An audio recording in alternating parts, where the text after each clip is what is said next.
Hello বন্ধুরা, কেমন আছেন? আশা করি সবাই ভালো আছেন। এই মুহূর্তে আমি দাঁড়িয়ে আছি যে জানা চ্যানেলের মাধ্যমে। আমি শুনে দেখুন, দেখতে পাচ্ছেন দীঘা মোহনা সমুদ্র সৈকতের সরাসরি একটি ভিডিও ফুটেজ, যেটি আমি পোস্ট করছি। ভিডিও ফুটেজ একটি পোস্ট করছি, দেখুন আপনারা দেখতে থাকুন। দেখুন জল কিভাবে মারছে এবং সঙ্গে পর্যটকরা কিভাবে দৌড়াচ্ছে।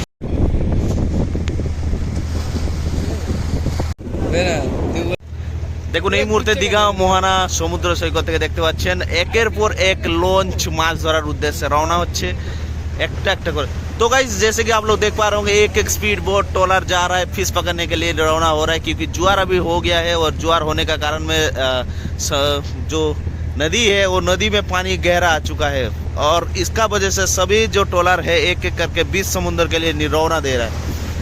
তো দেখতে পাচ্ছেন আপনারা বন্ধুরা, এই যে হচ্ছে চম্পা নদীর উপরে খনন চলছে, ডিজিং এর কাজ চলছে। এই মুহূর্তে দেখতে পাচ্ছেন এদিকে সমস্ত ট্রলার কিন্তু মাছ ধরার উদ্দেশ্যে রওনা দিচ্ছে এবং এদিকটা দেখাই আপনাদেরকে দেখানোর চেষ্টা করব। এই যে একের পর এক ট্রলার কিন্তু মাছ যারা ধরে একদম ঘরের উদ্দেশ্যে রওনা দিচ্ছে।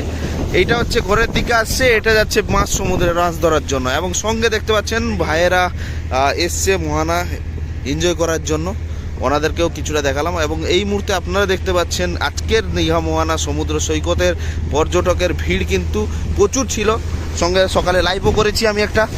আর এই দেখুন জল কিন্তু প্রবল, জলের উত্তাল কিন্তু বেড়েই চলেছে। হ্যাঁ, ভিড়টাতে কিচ্ছু নেই, শুধু এরকম ধরে আছি। এটা আছে, এটা একটা জোরে দিবে, এটা একটা জোরে দিবে।